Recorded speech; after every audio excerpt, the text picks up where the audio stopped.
Bienvenue dans cette édition du 30 mars 2020, c'est le 12 minutes de TV5 Monde. Avec ce chiffre d'abord, plus de 3 milliards de personnes dans le monde vivent aujourd'hui confinées. En cause bien sûr cette pandémie de coronavirus qui a déjà infecté plus de 727 000 personnes sur la planète. Les États-Unis face à l'emballement des statistiques, 140 000 cas et 2400 morts actuellement, et Donald Trump a estimé que le pic de l'épidémie ne surviendrait pas avant 15 jours. Son conseiller pour la pandémie, le docteur Anthony Fauci, a lui évoqué un scénario terrifiant. Le Covid-19 pourrait faire entre 100 et 200 000 morts aux États-Unis. La France, elle, tente de s'organiser. Depuis hier, plus de 15 millions de masques ont enfin été livrés par les usines chinoises. Et puis les autorités poursuivent par tous les moyens le transfert des malades.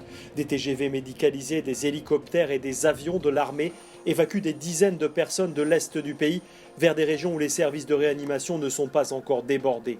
Ces dernières 24 heures, 292 nouveaux décès ont été enregistrés, portant le total à plus de 2600 morts en France.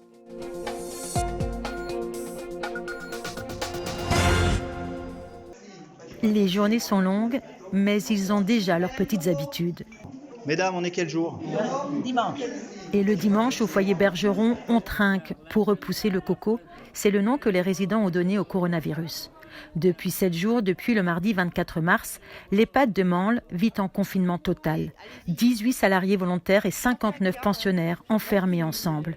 En France, seuls 3 autres établissements font de même.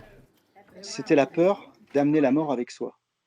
Littéralement, notre travail, nous, c'est d'accompagner des gens qui vont terminer leur vie. Généralement, on n'a pas beaucoup de moyens pour lutter contre ça. Là, en l'occurrence, on avait un moyen d'agir, c'était d'éviter d'accélérer le processus en laissant rentrer le Covid. Donc, c'était assez évident qu'il fallait absolument trouver une solution. Et la solution, c'était de nous sortir de l'équation, quelque part, des échanges avec l'extérieur, en restant sur place. En quelques heures, soignants, cuisiniers, animatrices, agents d'entretien, administratifs, tous ont dû réunir quelques affaires, s'organiser. La mairie a fait livrer 17 matelas. Ils sont répartis là où il y a de la place, jusque dans la chapelle. Et voici comment les collègues sont devenus colocataires. On verra donc dans quelques jours ou quelques semaines un petit peu, j'espère, le positif de notre engagement. Donc voilà, mais sinon, voilà, ça roule, quoi. Voilà. 24 heures sur 24 auprès des pensionnaires, s'occuper d'eux et bien sûr les occuper. Quiz, belote, échange avec les proches par téléphone ou internet. Peu se plaignent, ils savent que dehors, ça ne se passe pas très bien.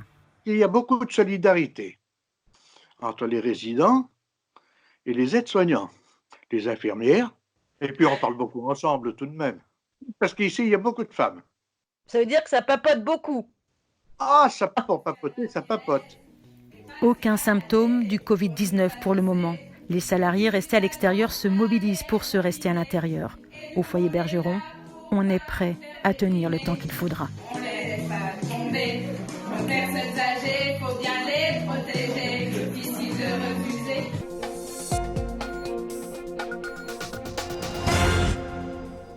C'est peut-être la fin du cauchemar pour les 1800 passagers du Zaandam.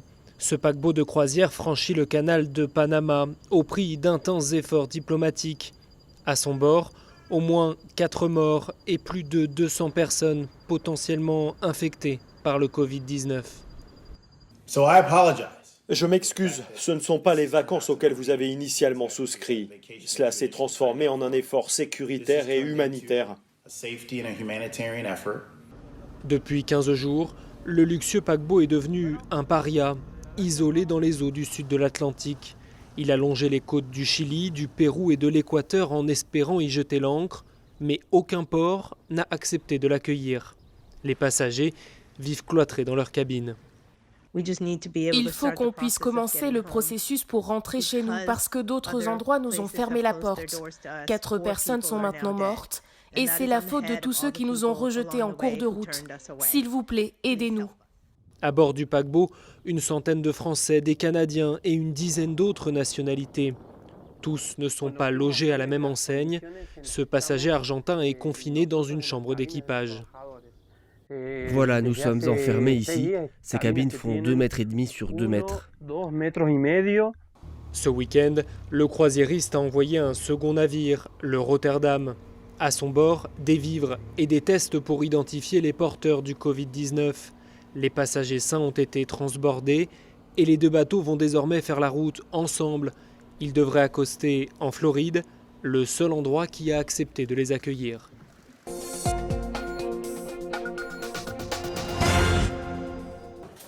Dans sa pharmacie, Babata Samake répète inlassablement la même phrase depuis des jours. Ici, pas de chloroquine. Cet antipaludéen testé contre le nouveau coronavirus. Il y a beaucoup de demandes de chloroquine, en moyenne une centaine, je dirais, ces 2 jours. Il semblerait que ce soit le seul médicament pour combattre le coronavirus, mais ça faisait très longtemps que je n'en avais pas acheté. À l'époque, on l'utilisait contre le palu. Dans ce centre de santé, le docteur Nagnogo soigne tous les jours une vingtaine de patients contre le paludisme. Il ne prescrit plus la chloroquine. La chloroquine présente beaucoup de résistance, c'est-à-dire que lorsqu'on traite avec ces médicaments, il y a plus de chances que le paludisme ne soit pas guéri. La chloroquine est un médicament qui est purement et simplement retiré du marché au Mali, qui n'est pas utilisé. C'est cet arrêt gouvernemental de 2006 qui retire la chloroquine de l'arsenal thérapeutique au Mali.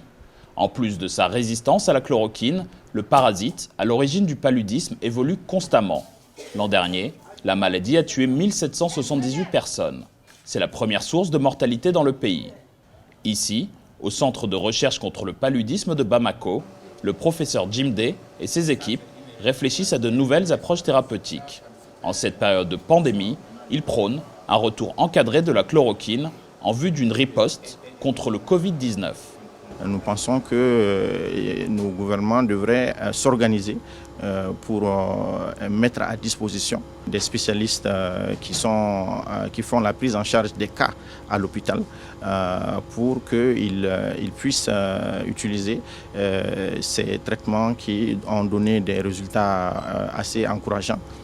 Contrairement à ses voisins du Sénégal et du Burkina Faso, le Mali n'a pas entamé d'essai pour la chloroquine comme traitement du Covid-19.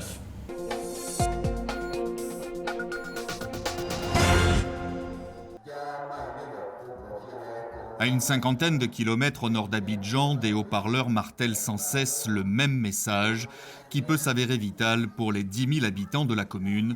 Le coronavirus est une maladie très dangereuse. Ici, c'est le village centre. C'est pourquoi nous avons les appareils modernes pour informer la population. Plus efficace que les crieurs de rue pour rappeler dans la langue locale et en français l'état d'urgence, le couvre-feu nocturne, les gestes les plus simples à respecter. L'initiative revient au chef coutumier, le roi et sa cour, relais d'une administration centrale en manque de moyens. Nous n'avons pas d'eau, mais il faut se laver les mains. Ici, quand vous êtes arrivé, vous n'avez pas constaté ce petit robinet qui devait vous permettre de vous laver les mains. Ça veut dire que nous n'avons pas d'eau. Et ça, nous le crions vraiment. Pas d'eau et la crainte chaque jour un peu plus de manquer de nourriture. Mais en attendant, le message semble passer. Si on a salué quelqu'un, on a qu'à se laver les mains avec du savon bien partout. Moi, par exemple, même je ne savais pas. Je suis passée derrière ici pour aller à la maison. Il y a un monsieur qui est venu me saisir par la main. Donc, on attendait parler du coronavirus. On a eu peur. Tout de suite, j'ai fui ici à la maison. J'ai lavé mes mains avec un morceau de savon et l'eau bien. Mais cette peur suffira-t-elle à inciter des familles entières à rester chez elles ? 3 semaines après l'apparition de ces premiers cas, la Côte d'Ivoire vient d'enregistrer son premier décès.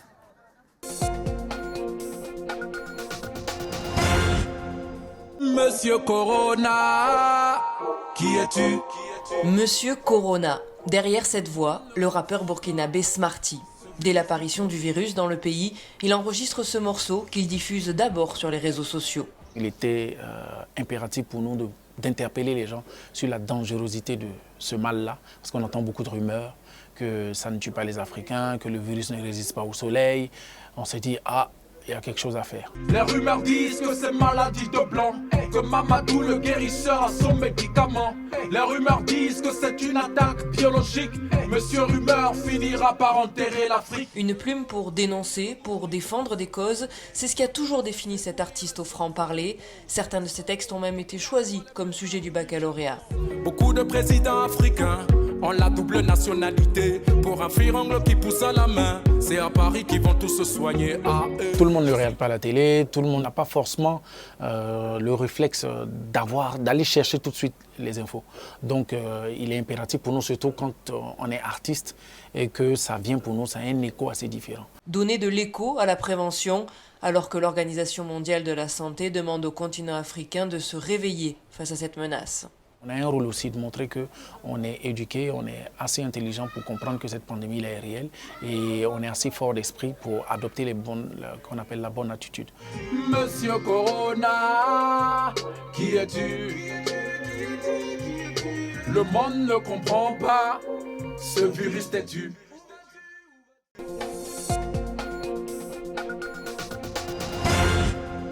Salut aux téléspectateurs de TV5 Monde, c'est Tiken Diafakoli. Moi je suis ici à Bamako, à la maison, j'essaie de ne pas bouger. Et quand je bouge de la maison, je porte le masque. Et j'ai mon gel hydroalcoolique dans ma poche. Et je ne salue personne. Je ne fais plus de photos, je ne signe plus d'autographes. Quand je reviens à la maison, je me lave les mains avec du savon plusieurs fois dans la journée. Et ce sont des gestes aujourd'hui qui peuvent sauver des vies. Je protège ma vie et je sauve la vie des autres. Et je pense que ce sont des gestes qui sont importants aujourd'hui. S'il te plaît mon frère, ma soeur, fais la même chose. C'est comme ça qu'on peut barrer la route à cette maladie qui est en train de nous attaquer. Le monde est chaud, le monde est chaud, le monde a chaud. Le monde est chaud, le monde est chaud, le monde a chaud. Le monde est chaud, le monde est chaud, le monde a chaud. Le monde est chaud, le monde est chaud, le monde a chaud. Rastafari.